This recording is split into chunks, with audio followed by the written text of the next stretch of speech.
And then I started doing what I was teaching people, and I'm like, man, this is good.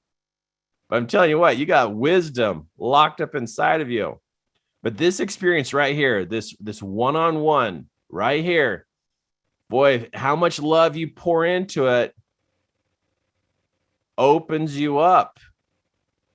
It's in the working with people that you learn your people skill.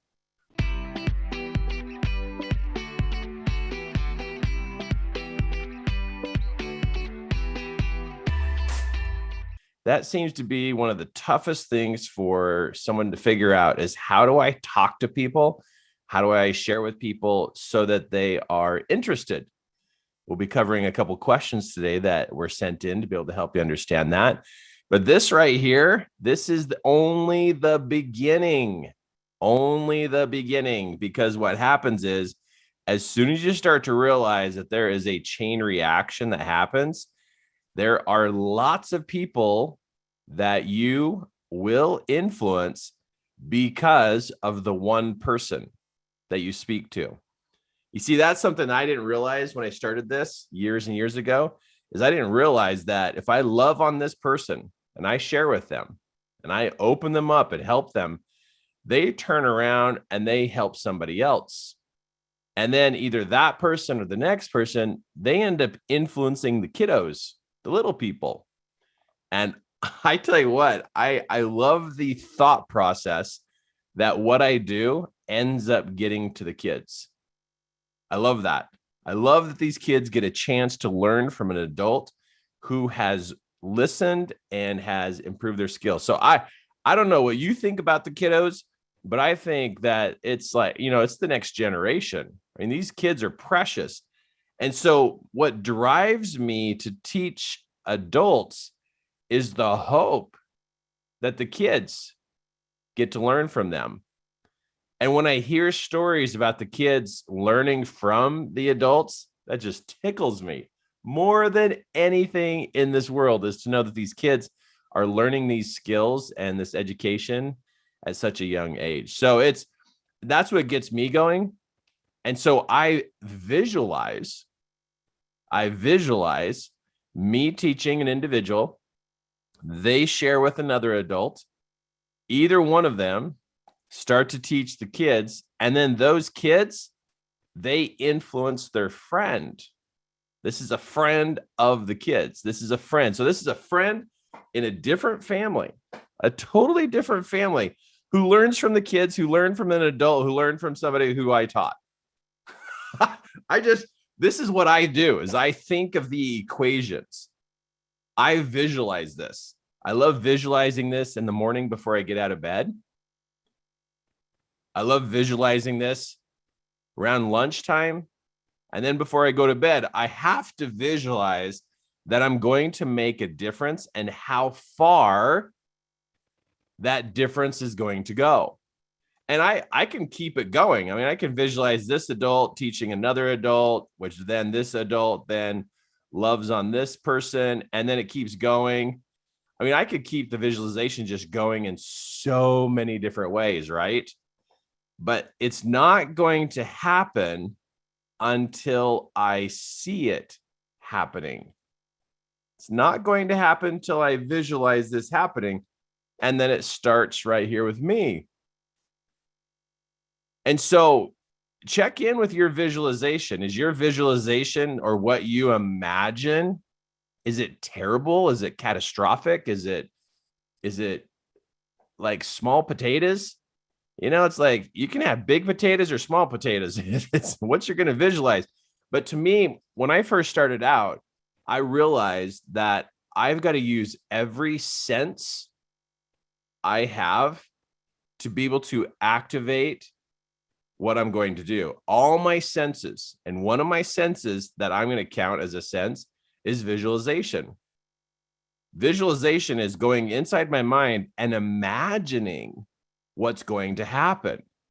I don't wait for it to happen and then I see it. Now that's for common people. I'm not going to do that. I got to get out of my common person type of thinking, and I got to step into creator. There's common people and there's creator.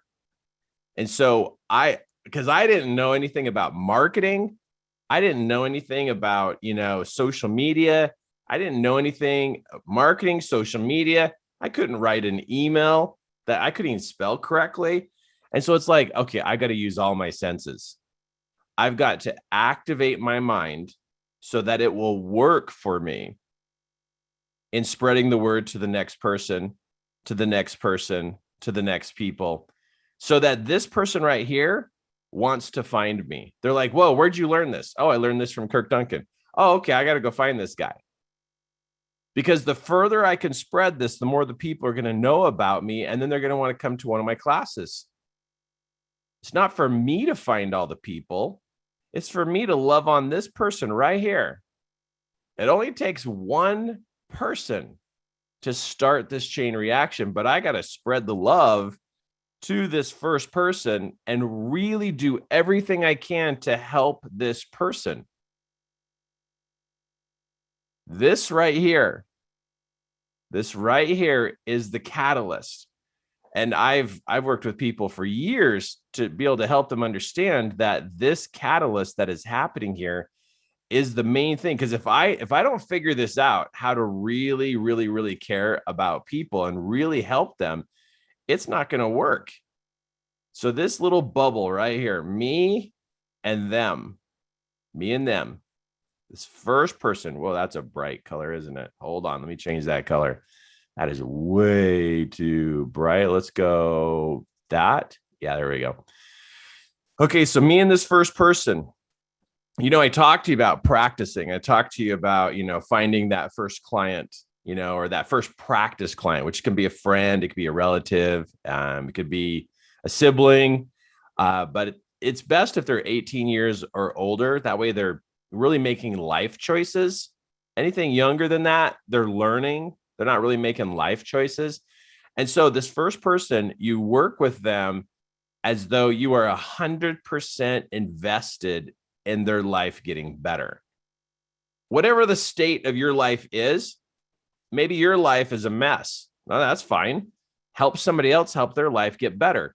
You can help somebody else's life get better even when your life is a mess. You could be broke and help somebody become wealthy. No kidding. No kidding. You can help somebody else become more healthy when you're still eating everything out of the pantry at night and binging on the weekends. You can help them. You can help another person parent their children when yours won't even listen to you. I'm telling you, this is all legal. It's all legal, and it's moral and it's ethical because you're helping them. Just because you suffer doesn't mean that you can't help. And you know what's crazy is when you help somebody else, you actually start to find out what you know. You start to dredge up all this wisdom that you didn't even know you had. And then you start to apply that wisdom to yourself. So I'm telling you, this first person, this practice client, first one, second one, third one, if you really pour on the love to really help them and stop critiquing yourself. You're way too hard on yourself. I can tell you that right now. You're way too hard on yourself of critiquing your skills on yourself. I mean, critiquing your results. You're way too hard on yourself. You think you have to be amazing before you can help somebody else be amazing. That doesn't even make sense. Doesn't even make sense. I mean, is it easier? Sure. But guess what? You're a human being and you don't even realize the wisdom and smarts and experiences that you have locked inside of you. You have locked inside of you that you don't even use on yourself. But the moment you start to help somebody, the moment you start to serve somebody, boom, it opens up. And then you realize, whoa, I know stuff. It actually starts to prime you to use what you know, because you're watching somebody else use what you shared with them. And it's like, wow, it's working for them. I'm not kidding. So many times we've been trained in our life through the way the education system is that you can't teach unless you're ahead of somebody. Man, if that was true, there's no way I would have made it. Because if that was the law, that was the truth, like, unless you're amazing, you can't teach people. I would never even have started because I hated myself. I was really down on myself in the beginning, but I started helping people and people started doing better than me. And it's like, wait a second, maybe I should do what I'm teaching people. And then I started doing what I was teaching people. And I'm like, man, this is good. But I'm telling you what, you got wisdom locked up inside of you. But this experience right here, this one-on-one right here, boy, how much love you pour into it opens you up. It's in the working with people that you learn your people skill.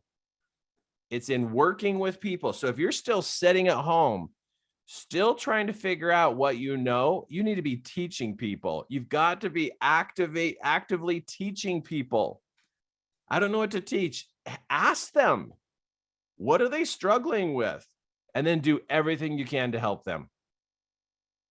Ask them what their problem is and do everything you can to help them. And then go study to figure out what you can do to help them. Read books, learn, listen. If they say I'm struggling with shame, then go find a book on shame. If they say they're struggling with marriage, go find a book on marriage. Then learn how to help them. But the best thing is for you to do everything you can, everything you know to help them. And the best part about this is how deep you dig inside of yourself with your desire to help their lives get better.